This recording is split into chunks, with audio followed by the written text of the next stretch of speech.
Zanzibar, the Sultan's beautiful land.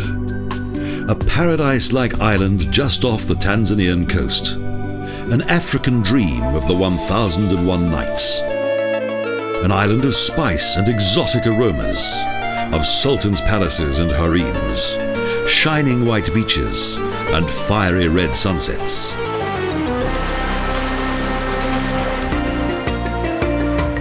Zanzibar. The word conjures up the exotic and brings to mind the many explorers and slave traders who placed Zanzibar Island in the history books.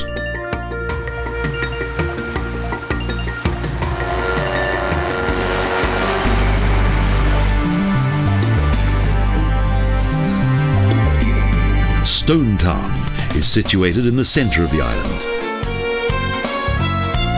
The ancient oriental city of Zanzibar derived its name from its many old stone buildings. Charming and mysterious, they've witnessed much of the island's dramatic past. The tangled architecture of coral stone and shell lime serves as a fascinating backdrop to this colourful city that is strongly influenced by an Arabian way of life.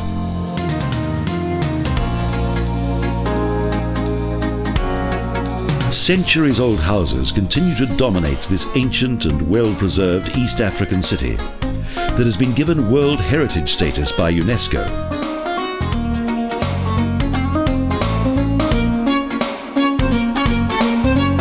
Around the year 1200 AD, the Persians settled here, and 5 centuries later came the Arabs, who strengthened Islamic influence in this region.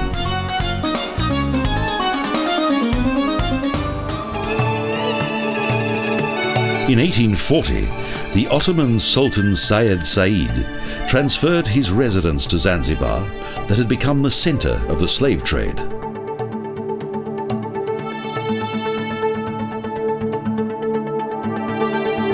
Once the Portuguese, Germans and British ruled here, until in 1964 the independent People's Republic united with Tanganyika to become Tanzania.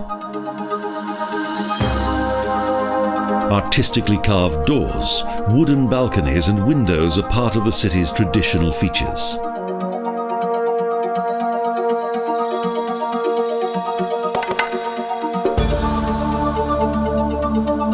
The city's walls weren't built to last, but its doors and metalwork have managed to survive the ravages of time.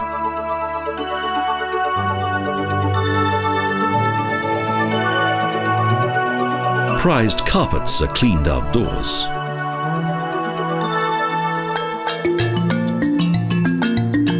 There are numerous labyrinth-like markets. They fill Stone Town with the hubbub of a busy shopping centre.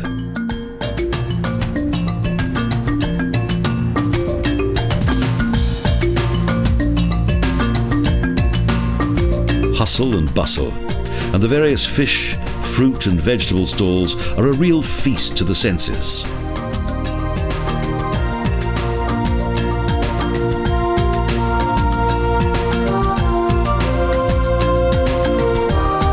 The Old Town contains elements of African, Arabian, Indian and European architecture.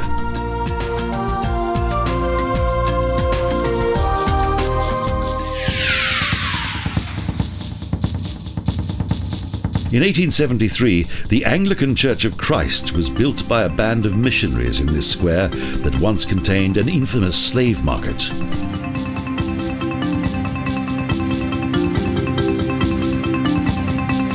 When Bishop Steer showed the building plans to the Sultan agreed as long as its construction was kept less high than his House of Wonders. The altar was built where once slaves were whipped, and behind it is the tomb of the brave bishop who had the courage to pray for the Muslim community. The glass window beyond the baptismal font commemorates the many British seafarers who lost their lives in their fight against slavery.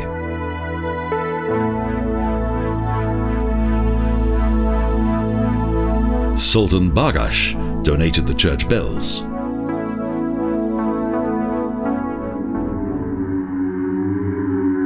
It's difficult to imagine the scene that once took place here, when each afternoon 300 or more slaves were brought to the square. The dark dungeons of the nearby slave house have now been relegated to the history books. It was here where the slaves were forced to wait until they were sold. Now the square is full of souvenir sellers. They attempt to sell their various arts and crafts to visitors who are more interested in the historic atmosphere of this place. Today, nothing indicates the cruel and dark chapter of what is now a tranquil square. The city has many restored buildings, but freshly painted facades are few and far between. Little has changed here.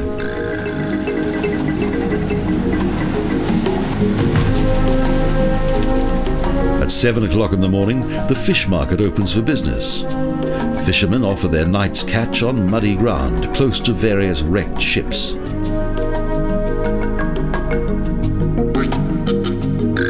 The tide is out. At high tide, they will travel out to sea again.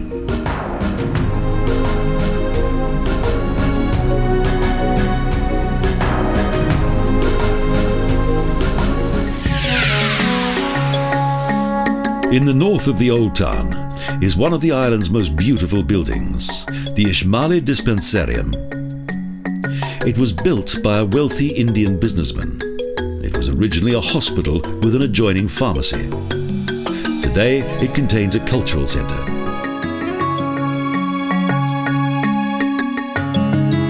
Following the bloody defeat of the Sultanate, the island's new socialist government neglected the city's old buildings for several decades.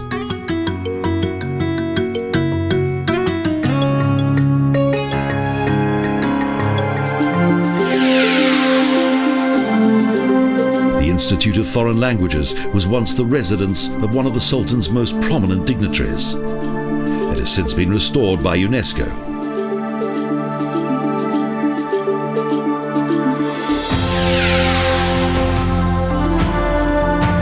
The High Court is contained within a building complex that combines both Arabian and Portuguese architecture. The large clock in front of the main entrance is particularly noteworthy. A strange location for this station clock. Most unusual.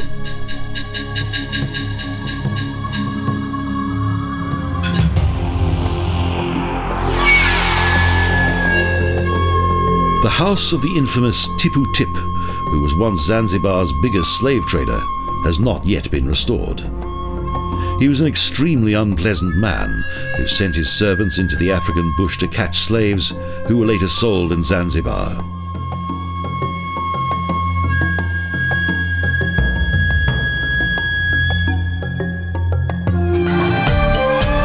On the edge of the city are white and isolated beaches and the turquoise Indian Oceans. Few tourists here.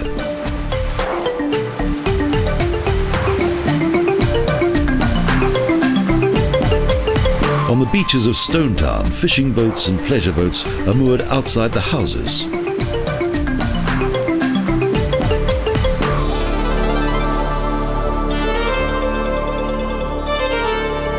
From the beach promenade, it's only a few steps to the ancient Arab fort, a fortified complex that was built by the island's former Arabian rulers.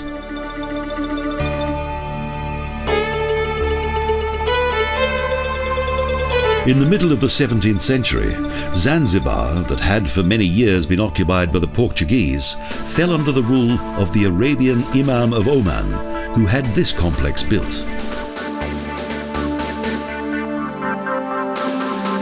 In the 19th century, the fort was used as a prison, and up until 1890 there were public executions here by sword.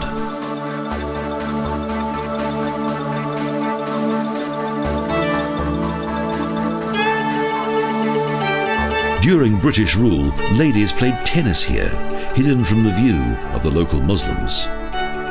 This building also contains a cultural centre.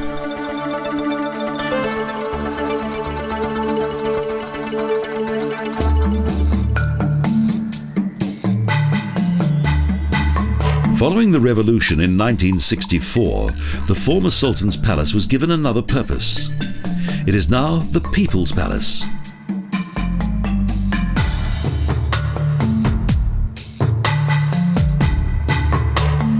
When Said the Great founded the Sultanate of Zanzibar in 1832, the trading of cloves, ivory, gold, carpets and slaves brought him great wealth.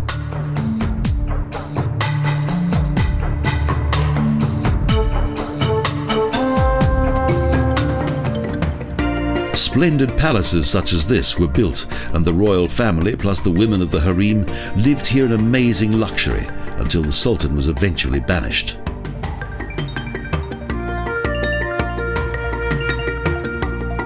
Since 1994, the former palace has been a museum in which the fascinating history of Zanzibar's sultans is featured.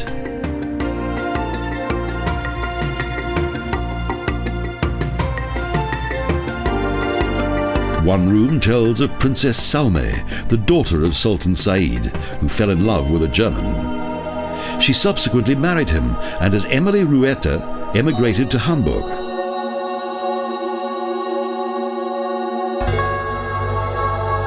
Furniture, jewellery and a large collection of the personal belongings of the Sultan's family are displayed on 3 floors.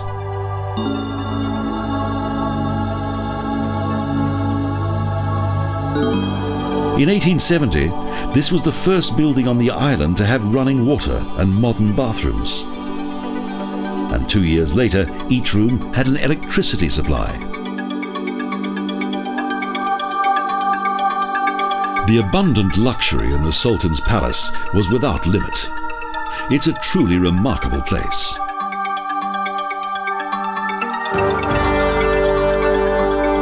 Today, there's a certain melancholy to be found in this splendid and mysterious world, and the view across the harbour is unchanged.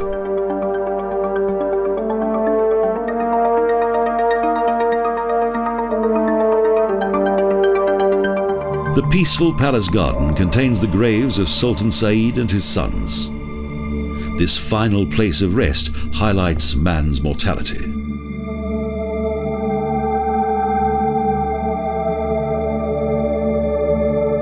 Nothing remains of the incredible wealth and beauty of those bygone times. They can only be imagined.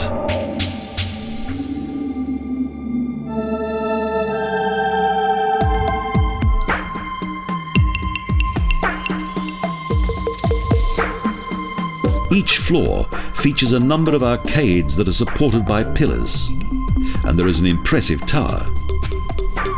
It indicates the House of Wonders, or Bet al-Ajaib. Cannons guard the entrance to the city palace that was built in 1883 during the reign of Sultan Bagash. Its huge interior is quite outstanding, although the palace once had 2 further floors, as indicated by the height of the tower.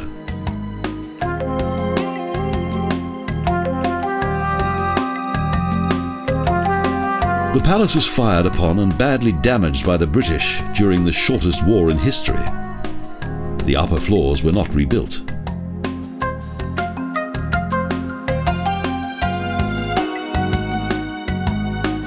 Its precious decorations, marble floors and carved doors and walls are most impressive.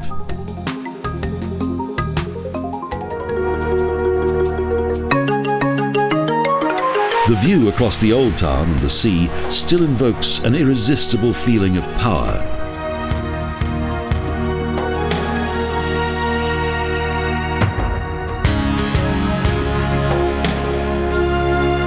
Electric light, running water and a lift made this, once the city's largest building, a house of wonders.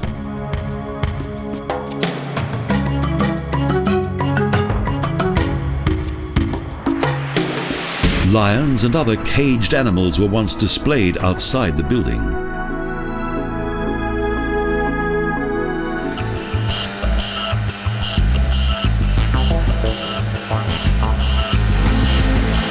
A boat trip to the island of Canggu, just off the coast, is a must. It's also known as Prison Island.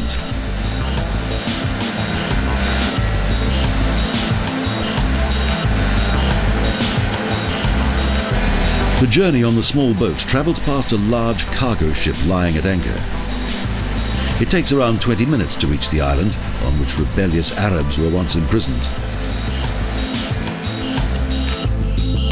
Despite its name, the island is extremely beautiful, and the crystal clear water and glimmering sandy beaches are real delight. Now, there's even a hotel complex here.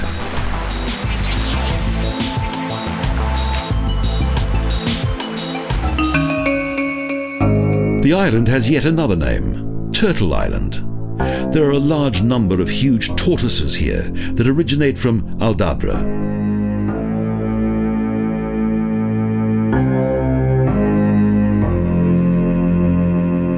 Some are thought to be more than 200 years old, but for how long they will continue to survive is uncertain.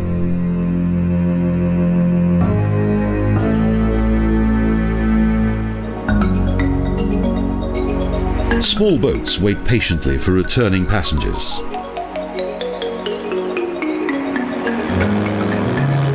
It's an interesting island, and the sea is not too rough. But now Zanzibar beckons us once again.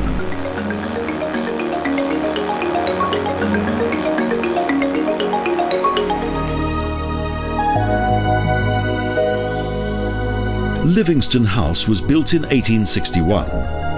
The famous missionary and explorer once resided here prior to going on his final expedition. He was frequently the guest of Tipu Tip, who offered Dr. Livingstone various maps that were based upon his slave routes.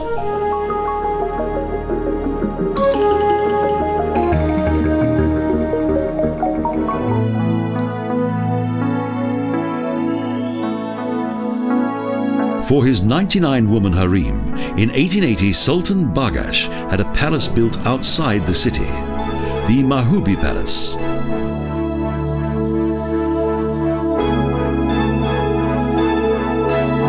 However, in 1899, a devastating fire destroyed the palace and only the harem's Persian baths survived.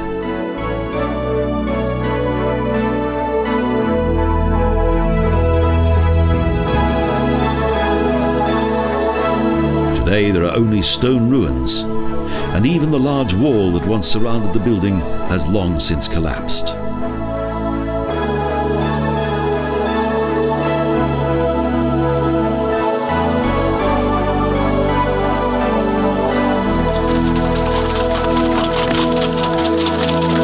The baths of the concubines were separated from the large main bath of the Sultan. The water travelled via an aqueduct into the baths.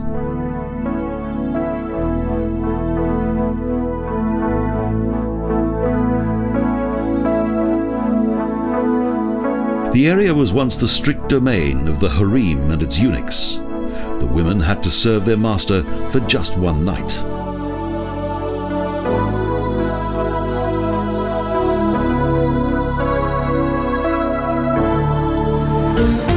As the Ottoman monarchs ruled over the island with a good degree of success, this encouraged the Arab traders to use their practical skills. In the early decades of the 19th century, they imported the first love trees from Mauritius, exploited the natural forests, and created tree plantations. Their wealth was assured.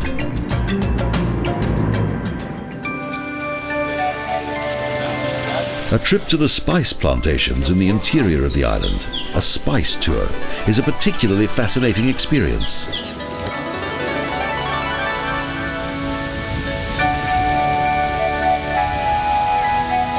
Our guides give us some interesting facts on the local spices and fruits. Turmeric is a ginger plant that grows up to a meter high. Its roots are ground into a yellow powder. In order to remove the shell. The air is full of exotic aromas, such as strong-smelling lemongrass that seems to grow wild here. We use the reeds. We don't use the roots. We just take the reeds like this. Its blades are boiled until the water turns green. The result? Refreshing lemongrass tea.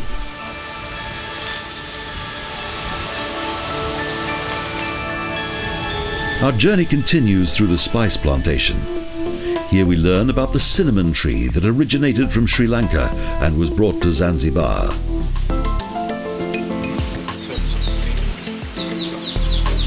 An outer layer of bark is peeled off. It can be used as it is or ground down into a powder.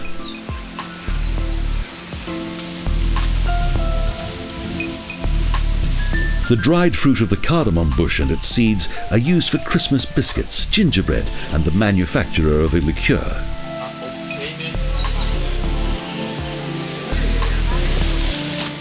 On this 15-metre-high climbing shrub grow small berries that, after they've been dried, are known as peppercorns, black, white and green. The entire island is an aromatic paradise because the sultans once grew fruit and spices here and sold them to the large trading companies.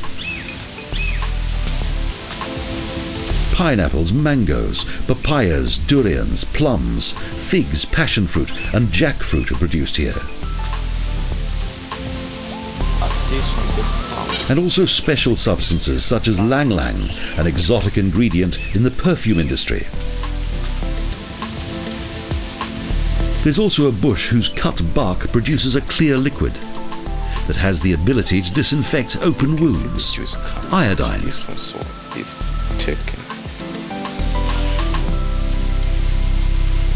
Zanzibar's vast wealth is now a thing of the past. Today nothing can be seen of it, especially on a round trip across the island. The manufacture of boats is still done according to age-old tradition. They're called dhows, and it takes a lot of patience as well as strength to create a boat from the local mahogany.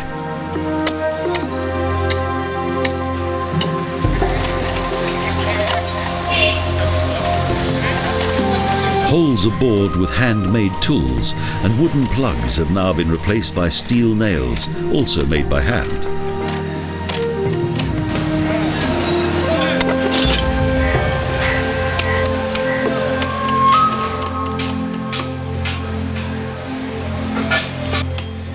The outer planks are packed with cotton that has been dipped in coconut oil. Next, the wood is smoothed down.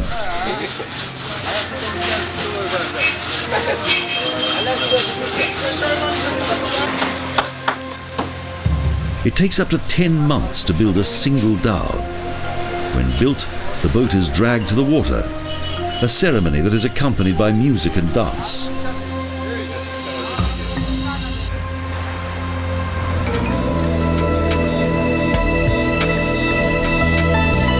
The magic of the Orient and the sense of being in a fairy tale world are made even more splendid when the sun finally sets on this tropical paradise.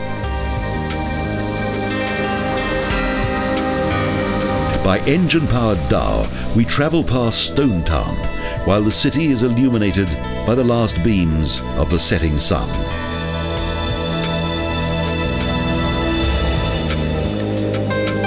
We also travel past various large cargo ships that lie at anchor in the harbour, waiting to be loaded with precious spices for each corner of the world.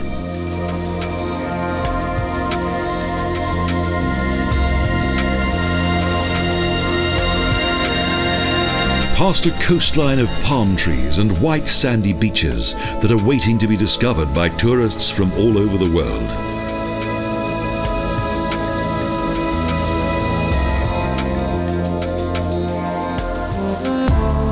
Suddenly, the exotic atmosphere changes once again, like a captivating dream, as while descending to the horizon, the sun changes colour.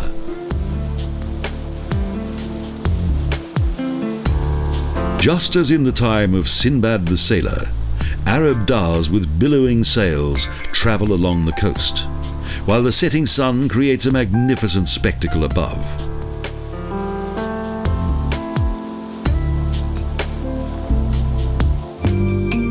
A tropical paradise just off the African coast with the flair of the Orient, historic architecture, and the colours of Africa.